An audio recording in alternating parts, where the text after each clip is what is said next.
Good afternoon, ladies and gentlemen. Welcome to our Faces of Carlsbad. We come to you on Channel 23, and we're supported by Intrepid Potash, and we're so proud of that. But we really enjoy the nice comments you've made about the people I've been interviewing. They really like those people, and they're learning a lot. And today, I have a close friend of mine I want to bring to you. His name is Dan Johnson. Daniel, welcome to the show. Thank you, Bob. It's good to be with you again. Well, I know it. And guess who I was with the other night? Who could that be? Captain James Williams. James is one of my best friends. I You know it. Oh, Great supporter of all activities in he town. does. He's been, and he's so well respected. Yeah, man. And that's nice to see, Mm-hmm. because not everybody's like that. Well, what we do in this show, we go back into the early days of Dan Johnson. Okay. And we come up to present day, and then you can fill me in on the latest scoop, because I'm always interested in hearing the Okay, latest Bob. scoop on all my friends. Well, it's good to be here today, Bob. You know, I'm glad you took time out to invite me down. Yeah. And, you know, I'm Daniel Johnson. I came to Carlsbad in 2001. I'm a retired military veteran of the United States Army, 24 years. And somehow I ended up here in Carlsbad in 2001. My sister, Gloria Johnson, she was the general attorney out at the WHIP, and she was getting remarried. She invited me out, encouraged that I come out, and I did. And then my brother Michael, he was starting a business with my daddy's barbecue. And he said he needed some assistance. And I said, well, I promise you a year. And we got involved in the barbecue business. And from there, I got married. I came out to a wedding, and I ended up being in a wedding. We're going to get to that wedding shortly, but let's go back a little. Where you were born, where your okay. parents came from originally, and I was born in a little town called Bowman, South Carolina. That's about 60 miles south of Columbia, the which capital is the city. capital Yeah. of South Carolina. And I have 7 other siblings. You know, it's 5 boys and 3 girls. Uh-huh. And the Lord has blessed us. We all still living and doing pretty well, in my opinion.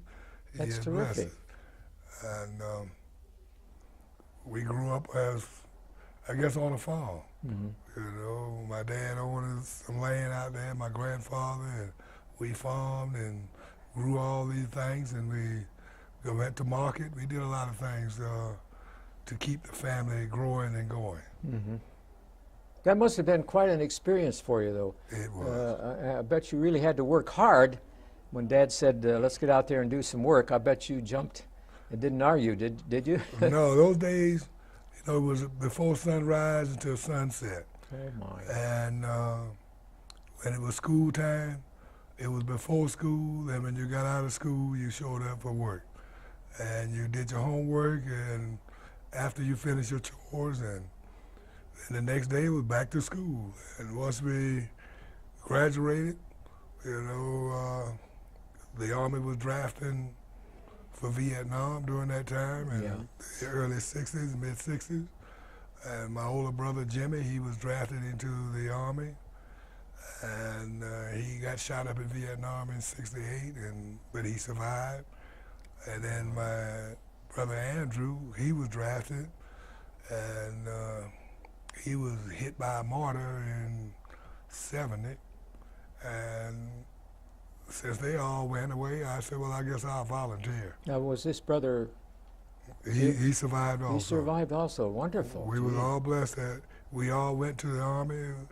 They both went to Vietnam. I was supposed to go, but I didn't get an opportunity to go because I kept going to schools, various schools that would defer me from Vietnam.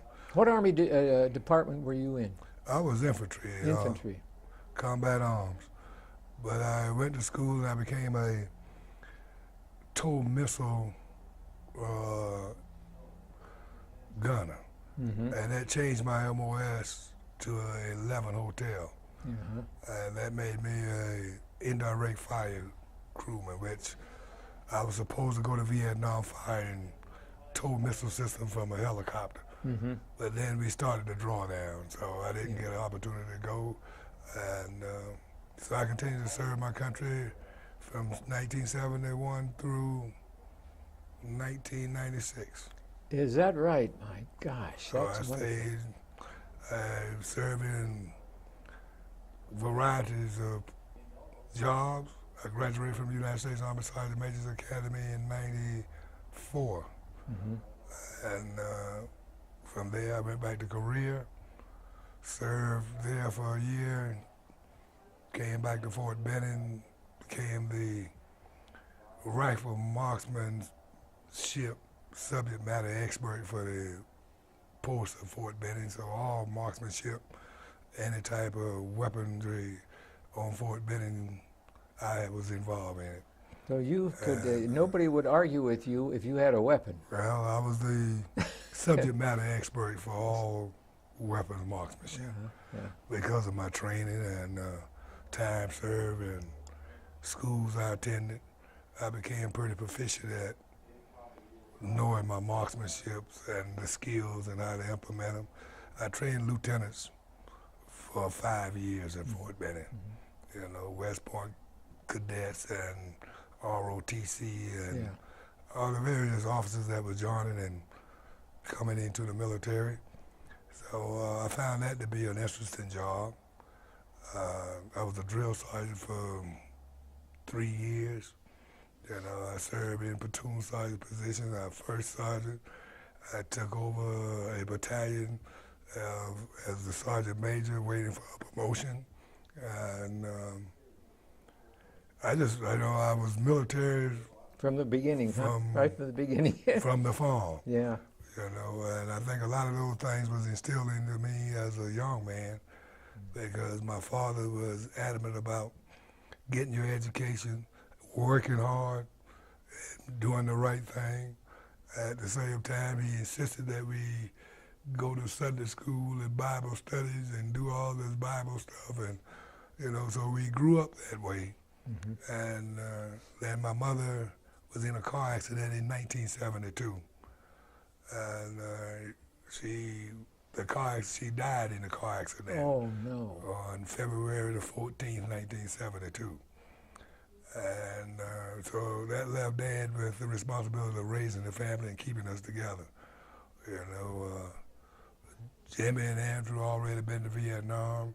I've already joined, and that left Mary Denise, Gloria, the one that was the general attorney out here, Michael, Merciel, and Tony. So Dad still had 5 children to raise. I think the youngest was like 3 years old. Mm-hmm.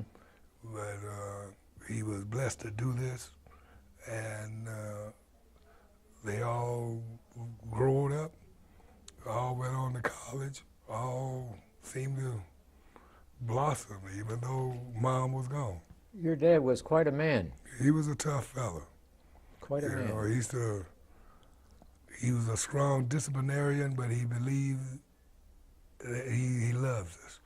And he would tell you that he loves you, but he never used profanity. Mm-hmm.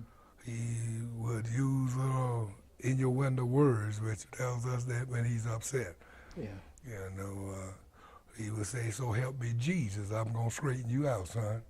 And I know then You were in I trouble. was in trouble. Yeah. You know, so we grew and we had a lot of fun growing in the country.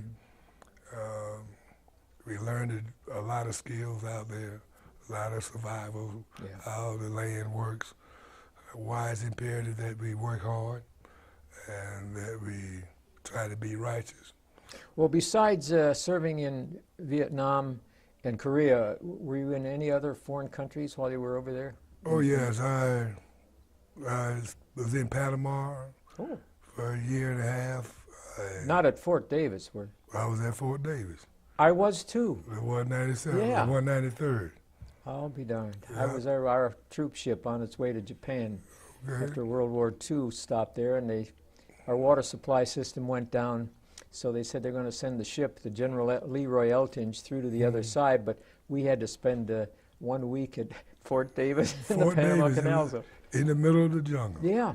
It was unique. It Then really we had was. Fort Gulick, which was the Special Forces Operation Training Center, which for specialty training, we did it at Fort Gulick. And I was infantry there, and we trained across the locks. We did jungle survival training Yeah.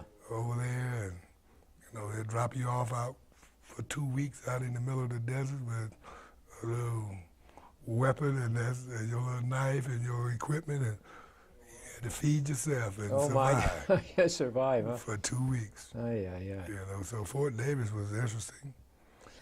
Well, how did you manage to come all the way west? That's fascinating. That was another story in itself. Because of Gloria and her wedding, I ended up in Carlsbad, New Mexico. But after I graduated from the Sergeant Major's Academy, I promised myself I'll never come this way again. That was something that my class and my group was saying, look, we don't like El Paso. Elevation is, mountains, the weather is unpredictable, the air is thin. So once we graduate, we never want to see this place again. But I don't think that was the Lord's plan for me. So when Gloria decided she was going to get remarried in 2001, she sent me an invitation. I was retired from the Army then, stationed at Fort Benning, retired at Fort Benning, Georgia. I ran a security company for 5 years. Oh my gosh. With the Whacking Hut Security, Yeah. which covered a 150-mile radius of Fort Benning. That included parts of Florida, Alabama, South Carolina, and most of Georgia. So I ran a lot of the Auburn football games. I put security out there in the Georgia. University of Auburn in Georgia, yeah. The Auburn Tigers. Yeah. And then I ended up out here because of her. I thought I had a good life in Georgia, but then she caused me to come out. Michael wanted some help with his barbecue because out on the farm, my dad had a little barbecue thing going, and we barbecue every Thursday, and Friday and Saturday we sold barbecue, and then Michael wanted to do this again. So I told him I'd give you a year. So. Well, how did Michael find anything interesting out here? Did he come out with sister? Or? Well, that's another long story. From what I understood, after Gloria got her job with the whip, there were some openings for various employees. Oh, I see. And a lot of them, my brothers and sisters met the requirements, so she told me you put in an application. And they applied and they got selected. Good. And Mercy and her husband Calvin, who became the city councilman here in Carlsbad, they worked out at the whip and the Weston House. And then he left for the Air Force, and they moved out of Carlsbad. But I ended up here because of Gloria. Gloria. And Michael showed up because Angela, his wife, qualified and met the requirements for the job she's doing out at the whip, but she's still employed. And because he didn't have a whip job, he decided to open a business. Oh, I see. So, and because of my experience in the barbecue business and his and Dad's teaching, You were I came right down out- your alley, Right, so Dan. I said, well, I'll help you out for a year. And as time went on, business was doing pretty well, and I was pretty busy. And then I joined the church here, and I got involved in community activities and what was going on in the communities. Doing Calvin's run for city councilman, somehow he wanted me to work with him in his effort, and he was elected. So I got to know some folks, and he got me involved, and being that I'm an old graduate of Sergeant Major's Academy, that was a part of our curriculum, was community activities and getting involved in the community and not just being a bystander. And you knew my sister, Julia Williams? I know your sister well. She adopted me 12 years ago because she And knew I didn't have... congratulations to the family. I couldn't ask for a nicer sister. Right, she's a good lady. Yeah. And so after I got in Carlsbad, you know, Michael and I with the barbecue business has been doing pretty well. And then somehow I got involved in the NAACP, and I was elected as the president for the local Eddy County branch. Right. And I became a deacon in the church. I like to play golf, so I get an opportunity to go out and play some golf and mingle with a lot of the guys and girls here in Carlsbad. Are you going to be like Tiger Woods? No, never will. Oh. You know, this is my exercise, and you got to have something to do when you reach a certain age. Yeah. Otherwise, you know, you just sit around and twirl your thumb. Yeah, and you don't want to do that. You That's don't for want to sure. do that. So currently, I've gotten married. I got married in 2006 to my lovely wife, Collis, who was Collis Gates. She's now Collis Johnson, and her mother, I call her Mom, Jessie Gates. Oh, Jessie? Yeah. Oh, she's such a sweet lady. I've known her That's for my many mom, years. Yeah. and she's a blessing to me. You know, she keeps me on the right track.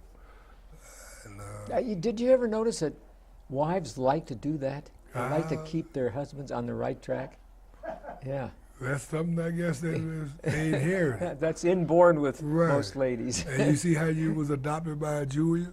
Yeah. But, See, absolutely. So she can help keep you, and you know. She keeps me on the right track. Right. And so it's a lot of things that brought me into Carlsbad. But as I was talking to guys up, you know, I was telling them, you know, I really didn't have a desire to be here. I made these promises, but then here I am, and I found Carlsbad to be a real pleasant community. Well, we have about a minute and a half. What's in the future for Daniel Johnson? Well, I haven't really given it much thought. I'm kind of letting things flow the way they are. You know, I run some property. I'm a property manager here in town now. I have a lot of things going in that area. I'm still doing catering with my daddy's barbecue, and we plan to open a shop and get that back up on, you know, running on a daily basis. Oh, good. Good. We just, I don't know, I may run for city councilman one day. Hey, you've got my vote. Okay. You better believe it. Daniel, I want to thank you so much for being our guest today. This was a real pleasure. My But pleasure. you finished the Army as a master sergeant. Right, first sergeant. Oh, that was better than me. Yeah. I never got any higher than a corporal. Well, if I'd have stayed a little while, I'd have got my little star and I'd have been sergeant major in the Oh, Army. that would have been That great. was my goal. Well, on behalf of Channel 23, ladies and gentlemen, all we can say to all of our wonderful viewers is you couldn't meet a nicer man. Goodbye and good luck. Well, anyway,